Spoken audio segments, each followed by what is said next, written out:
Hey team, one of the most often asked questions that I get is how much time should you take off after a race?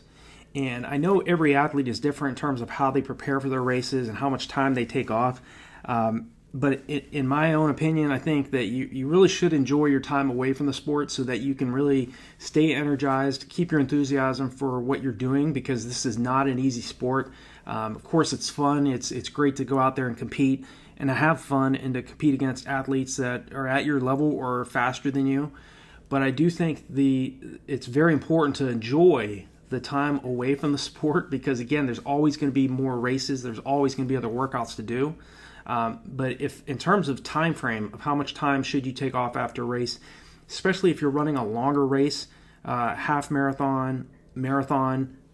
If it was a half marathon, most of the time I would give myself a week off after a half marathon, sometimes just like about 3 days, 3 to 4 days of complete rest, no running. If I was in a build-up for, say, a marathon, though, and I would do a half marathon, I would basically jog. I really wouldn't take any time off unless I just really was fatigued and I did need to take complete rest. But after a half marathon, most of the time, and I pretty much keep the same philosophy to this day, I jog for 3 days. 72 hours of easy, aerobic, relaxed jogging after a half marathon race. Okay, after a marathon, I always gave myself 2 weeks off completely and 1 week off completely at a minimum. Because again, if you're training and you're doing a 12-month block of training, you have to make sure that you factor in some downtime. Okay, you cannot do a 24-week build-up or a 52-week build-up just straight. I mean, of course, you can do that if you're placing enough emphasis on your recovery, but you do want to make sure that you're giving yourself some complete rest to minimize the amount of, or the likelihood of you getting an injury. If you continue to train and you don't take time off after major races, you can get stale, you can get burned out mentally as well as physically. And so you do. My recommendation is in terms of how much time should you take off after a race. If you're training for a marathon, I would give yourself about a minimum of a week off, preferably 2 weeks off after a marathon, so that, again, you can completely heal.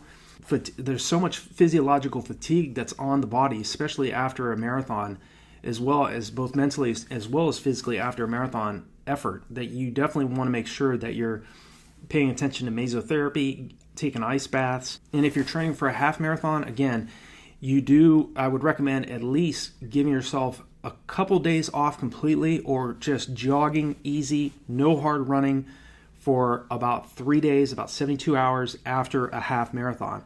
The good news is when you're training for, say, like the mile or the 1,500 meter event, or you're training for indoors and you're in college, training for like the 3K or 5K, you don't really necessarily need to take any time off after those types of races because, again, they're so short. You can practically run a 3K or do a 3K 5K double or a 5K 10K double every other week or every week if you're training for college, or if you're out of college and you're training for 5Ks or 10Ks on the roads. Again, it just really comes down to how you're feeling. If you do feel overly fatigued and from either the workouts you're putting in throughout the week, training for your 5K or 10K, there's no shame in taking a couple days off completely. Okay, so just monitor how you're feeling in training. But again, it's every athlete is different. So in terms of answering the question of how much time should you take off after a race, it's going to vary from athlete to athlete. But in terms of what I did over the years to help me, I would always give myself a minimum of a week off. But most of the time I would take up to 2 weeks off completely, where I wouldn't run at all. After a marathon, I would really pay attention to hydration, my nutrition. I had no problem whatsoever taking time off away from the sport. I enjoyed those times because when I got back to business, I was 100% focused, red hot, razor sharp, ready to get back out to do those workouts on the roads and on the track.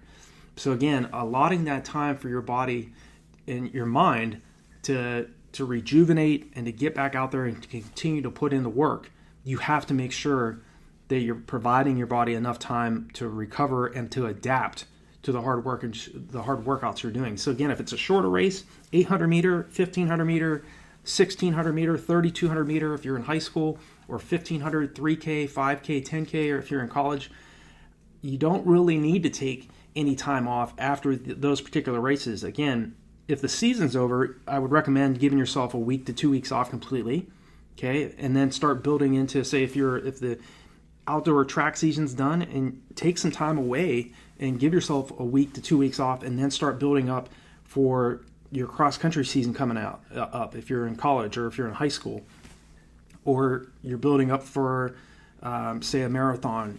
Take some time away, rejuvenate, allow some time for your body to heal, and then you can continue to put in that heavy training that you've been putting in for several weeks, several months, and continue to adapt and really stay enthusiastic for what you're doing. Because if you don't allot some time, some downtime, and to get away from the sport, you're going to be stressed out. You're going to start to doubt yourself. And again, you already know how to work hard. You're already motivated. You're already driven and disciplined for what you're doing.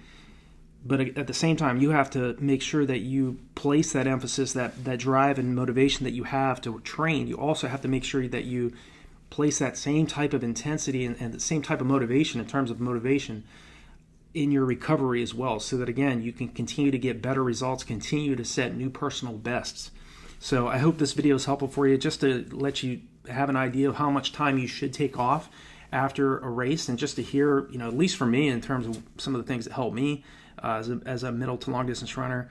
My time away from the sport, I definitely took very seriously, and I enjoyed that time so that I could continue to do it over a long period of time. And we are in a sport where we can run and train into our 70s and 80s. And there's people out there in their 90s and even over 100 doing track and field races and running road races. So we're in a sport where you literally can run for several decades. But in order to do that, you have to make sure that you're paying attention to the time away from the sport and allowing your body to heal from the hard training you're doing. So if you're new to this channel, thank you so much for watching this video, as well as if you're a regular viewer. Hit that subscribe button and the bell icon so when I make a new video, you'll be notified of it if you have not yet subscribed to this channel. And there are resources below all of my videos that are there to help you in your training and racing, as well as on RunDreamAchieve.com. And I hope that they will help you speed up your recovery and your adaptation, and to help you get a new personal best in your chosen event. So thanks again for watching, and I will talk to you guys and gals all in the next video.